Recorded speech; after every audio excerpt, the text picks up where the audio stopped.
জ্বালানির সংকট থাকাটা ইটসেলফ কোনো ব্যর্থতা না। আপনার সংকট নাই, দাম বাড়ালেন কেন? কিছু প্রশ্ন আপনার কাছে রাখবো, নিশ্চয়ই ব্যাখ্যা পাবো। ব্যারিস্টার রাশেদুজ্জামান ফুয়াদ, আপনার কাছে আসতে চাই। ভিন্ন একটি প্রসঙ্গ দিয়ে শুরু করব। এবি পার্টি থেকে আজকে বেশ কয়েকজন নেতা একের পর এক রাজনৈতিক দল জাতীয় নাগরিক পার্টিতে যোগ দিচ্ছেন।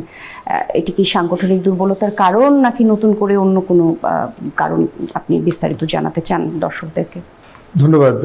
প্রথম হচ্ছে টপিকটা নিয়ে একটু কথা বলি। সেটা হচ্ছে যে দেশে জেনুইনলি জ্বালানি তেলের সংকট থাকাটা ন্যায্য, যৌক্তিক একটা রিয়েলিটি। সমস্যা হচ্ছে এরকম একটা যৌক্তিক জিনিসকেও জনগণের সামনে যৌক্তিকভাবে তুলে ধরতে না পারাটা হচ্ছে সরকারের ব্যর্থতা।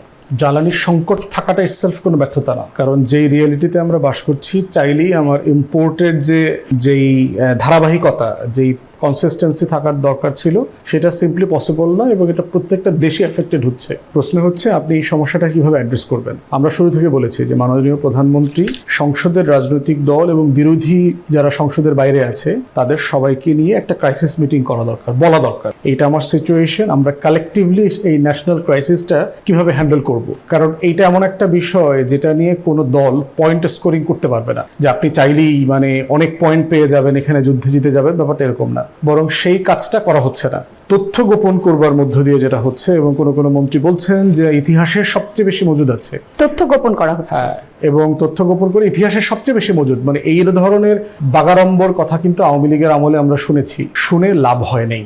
যেটা হয়েছে যে গণমাধ্যম এমন একটা বাস্তবতায় বাস করি আমরা, সোশ্যাল মিডিয়ার জমানাতে আপনি ওই আগের দিনে পত্রিকা লুকায় ফেলবেন, গোয়েন্দা সংস্থাগুলো প্রিন্টিং প্রেস থেকে পত্রিকাগুলো নিয়ে জ্বালায় দিবে, পড়ায় দিবে, ওই দিন এখন নাই। সেটা বেটার হচ্ছে এই সংকটটাকে সত্য জায়গায় এনে ফ্যাক্টস অ্যান্ড ফিগার, আপনি সবকিছু করছেন আপনার তথ্যের সাথে কন্ট্রাডিক্ট করে। আপনি মার্কেটকে টাইম ফিক্স করে দিয়েছেন, অফিস আদালত কতক্ষণ চলবে ফিক্স করে দিয়েছেন, আপনি পাম্পে কত লিটার কত টাকা কোন সময় থেকে কোন সময় নিতে পারবেন ফিক্স করে দিয়েছেন। আপনি এত বিধান, আপনি বলছেন আপনি ভর্তুকি দিচ্ছেন, আপনি প্রতিদিন আপডেট দিচ্ছেন, এতগুলো জাহাজ আসতেছে, এতগুলো জাহাজ আসতেছে। এই যে তথ্যের কন্ট্রাডিকশনস আছে, এই ট্র্যাপে সরকারের পড়বার দরকার ছিল না।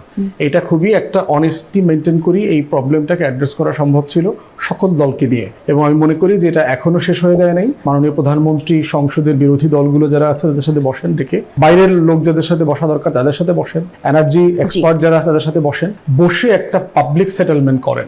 আপনি তো আপনার সংকট নাই, দাম বাড়ালেন কেন? দাম বাড়ানোর কথা তো আমরা আগে বলেছিলাম, আমরাই বলেছি সিন্ডিকেট ভেঙে দেন। এবং এইটা নিয়ে যে একটা বিশাল সিন্ডিকেট হচ্ছে, লক্ষ লক্ষ কোটি টাকা এখানে ব্যবসা বাণিজ্য হচ্ছে, সে বিষয়ে আমরা পরে আসবো। সেটা আমরা জানি। করেছিলাম ওটা আমরা রাইট। এবি পার্টি থেকে একজন জয়েন করেছে,